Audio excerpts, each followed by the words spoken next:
Salut les conciergeries Airbnb, ici Henrik du site louerpremium.com dans lequel j'explique comment faire exploser le chiffre d'affaires de ta conciergerie. Aujourd'hui, on va voir comment quitter son job. C'est parti.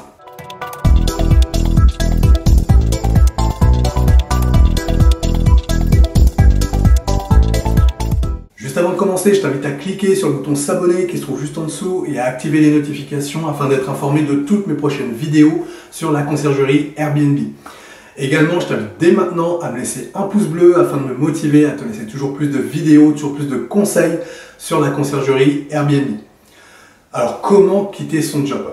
Alors, c'est une question qui est importante parce que, tu le sais, moi, au travers de cette chaîne, je te propose de créer ta conciergerie pour pouvoir en vivre, tout simplement. Donc, tu vois bien que l'objectif, c'est que, voilà, que tu deviennes entrepreneur, que tu voles de tes propres ailes et que tu sois plus dans un métro boulot dodo salariat où les résultats sont pas forcément à la hauteur de tes espérances, hein, le salaire est pas forcément à la hauteur de ce que tu veux.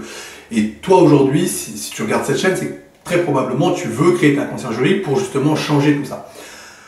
Alors moi je recommande toujours, c'est hyper important de bien comprendre ça, hein. L'idée c'est pas de se lancer dans la conciergerie, de faire un saut dans le vide sans parachute et puis finalement de se casser la tête, arriver au sol, quoi. C'est pas du tout ce que je recommande parce que oui on veut entreprendre, mais on doit le faire de manière sécurisée.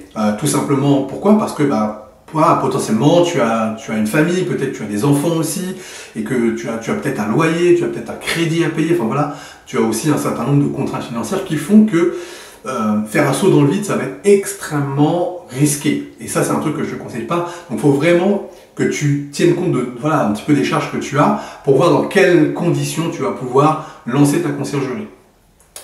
Alors, moi, ce que je recommande, c'est toujours de prévoir un plan B. C'est-à-dire que à partir du moment où tu veux quitter ton job, il faut que tu aies une roue de secours, quelque chose qui te permette de vivre malgré tout si jamais ta conciergerie tout simplement ne fonctionnait pas. Donc ça, c'est hyper important d'avoir toujours ces plans B. D'ailleurs, en tant qu'entrepreneur, il faudra que tu aies toujours en tête des plans B. Mais ça, c'était une parenthèse. Revenons sur comment quitter son job.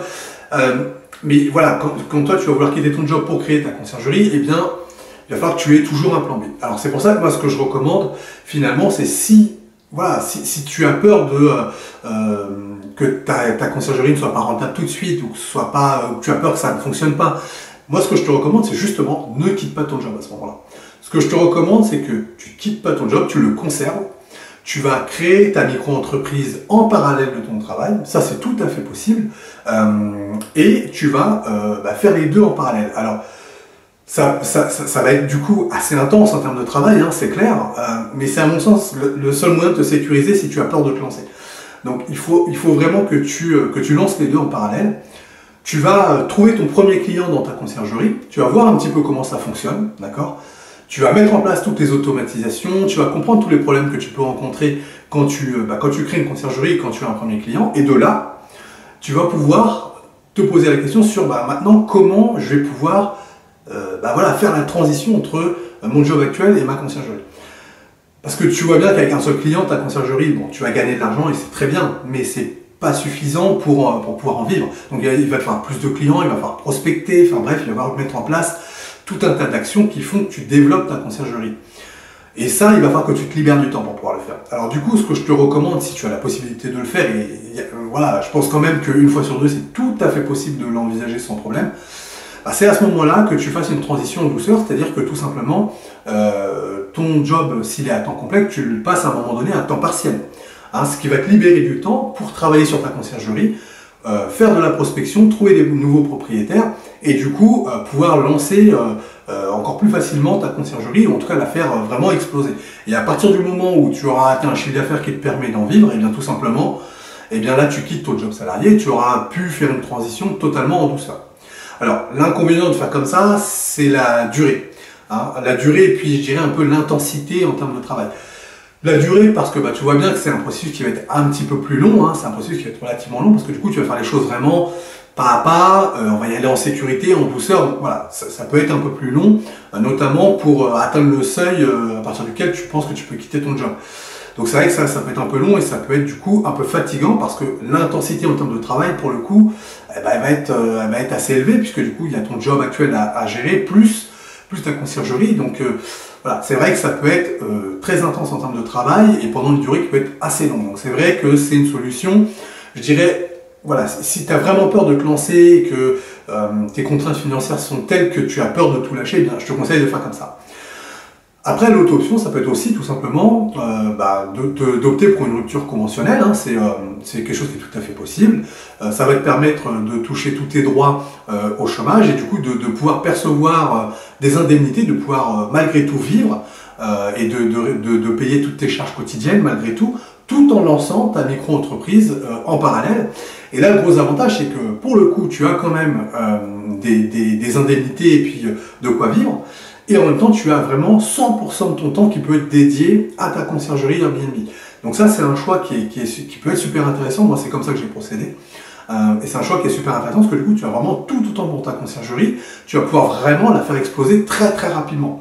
Donc tu vas pouvoir vraiment te consacrer à la prospection, à la mise en place, à l'optimisation. Et ça, c'est super important d'avoir le temps de le faire. Donc c'est vraiment une solution que tu dois envisager si c'est vraiment ce que tu veux. L'avantage, c'est que du coup, voilà, tu es quand même tu es beaucoup plus libre de tes mouvements, parce que du coup, voilà, tu te consacres à 100% à ton entreprise, et tu vois ton objectif se rapprocher vraiment beaucoup plus vite. Donc c'est vraiment ce que je te recommande, c'est de plutôt aller dans ce sens-là. Après, il existe voilà, plein d'autres formules qui vont te permettre de quitter ton job en douceur ou de manière plus abrupte. Alors attention quand même, encore une fois, hein, je l'ai dit au tout début de cette vidéo, mais je le redis, le but c'est pas de faire un saut dans le vide sans parachute, hein, c'est pas du tout ce que je recommande. On brûle pas ses bateaux, hein, jamais. On part toujours avec un plan B, parce que c'est ça aussi être un entrepreneur, c'est avoir toujours un plan B. Au cas où ça marche pas, qu'est-ce que je fais? Est-ce que je reviens en arrière? Est-ce que j'ai une autre solution? Voilà, tout ça c'est ton plan B. Donc il faut vraiment que tu mettes ça en place à partir du moment où tu décides que tu veux te lancer dans la conciergerie Airbnb en tant qu'entrepreneur parce que tu veux voler de tes propres ailes. Bien, prévois le plan B. Voilà, il faut absolument que tu aies des alternatives. Là, je viens de t'en proposer deux manières de faire qui te permettent d'avoir justement une roue de secours et pas de se lancer dans le vide sans sécurité. Mais voilà, prévois systématiquement ton plan B, c'est hyper important en tant qu'entrepreneur. Je te remercie d'avoir regardé cette vidéo jusqu'au bout. Si toi aussi tu veux lancer ta conciergerie, eh bien je t'offre mon pack qui te permet de créer un business plan qui cartonne. Pour ça, tu déroules là juste en dessous de la vidéo, il y a un lien, tu cliques, tu me laisses ton prénom, ta meilleure adresse mail, je t'envoie tout ça automatiquement chez toi. Donc ce pack, qu'est-ce qu'il contient? Eh bien, il contient un document Word qui sera la formalisation de ton business plan. Donc c'est un document qui est pré-rempli, tu n'as plus qu'à compléter avec tes éléments. Également, tu trouveras un fichier Excel qui sera la projection financière sur les 3 prochaines années pour ta conciergerie. Enfin, tu trouveras un guide PDF qui explique étape par étape, pas à pas, ce que tu vas devoir faire, quel type d'études tu vas devoir mener pour compléter ton business plan. Bon, le mieux, c'est que je te laisse cliquer sur le lien là, qui se trouve juste en dessous et je te retrouve tout de suite de l'autre côté.